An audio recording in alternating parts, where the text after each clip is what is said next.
राष्ट्रवादी काँग्रेस शरदचंद्र पवार पक्षाचं मुंबईमध्ये अजूनही तळ्यात मळ्यात सुरू असल्याचं पाहायला मिळतंय। एकूण 15 जागा देत असले तरी मागणी केलेल्या जागांपैकी केवळ 7 जागा शिवसेना ठाकरे पक्ष देतोय, त्यामुळे अद्यापही युतीचा निर्णय झाला नाहीये।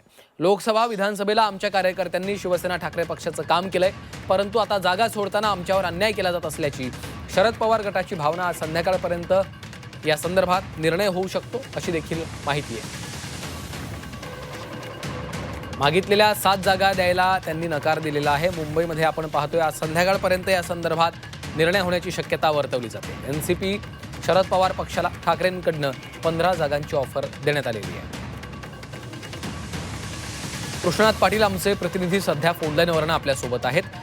कृष्णात, आपण पाहतोय अजूनही तळ्यात मळ्यात सुरू आहे मुंबईमध्ये राष्ट्रवादी शरद पवार पक्ष आणि शिवसेना ठाकरे पक्ष गेल्या काही दिवसांपासून अनेक बैठका झालेल्या आहेत, मात्र नेमका आता कशावरून हा सगळा गोंधळ होतोय, कशावर अडलेला आहे?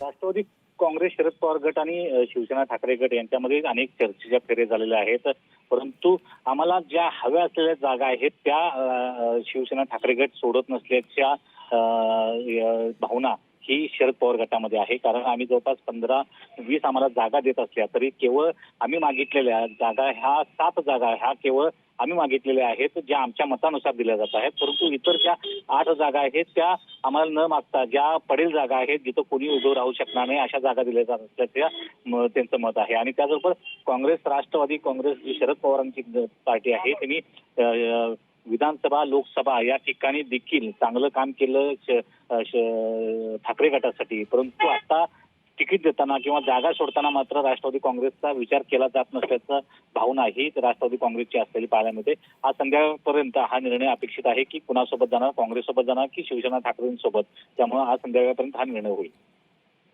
निश्चितच या निर्णयाकडे देखील लक्ष लागलेलं असेल। धन्यवाद कृष्णा सविस्तर माहितीसाठी।